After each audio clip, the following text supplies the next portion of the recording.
اور جان رکھو کہ جو مال غنیمت تم کفار سے حاصل کرو اس میں سے 5واں حصہ اللہ کا اور اس کے رسول کا اور اہل قرابت اور یتیموں کا اور محتاجوں کا اور مسافروں کا ہے، اگر تم اللہ پر اور اس نصرت پر ایمان رکھتے ہو جو حق و باطل میں فرق کرنے کے دن یعنی جنگ بدر میں جس دن دونوں فوجوں میں مٹ بھیڑ ہو گئی تھی ہم نے اپنے محبوب بندے محمد صلی اللہ علیہ وآلہ وسلم پر نازل فرمائی، اور اللہ ہر چیز پر قادر ہے۔ جس وقت تم مدینے سے قریب کے ناکے پر تھے اور کافر دور کے ناکے پر اور قافلہ تم سے نیچے اتر گیا تھا، اور اگر تم جنگ کے لیے آپس میں قرارداد کر لیتے تو وقت معین پر جمع ہونے میں تقدیم و تاخیر ہو جاتی، لیکن اللہ کو منظور تھا کہ جو کام ہو کر رہنے والا تھا اسے کر ہی ڈالے،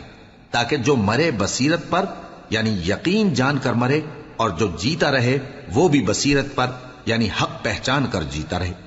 اور کچھ شک نہیں کہ اللہ سنتا ہے، جانتا ہے۔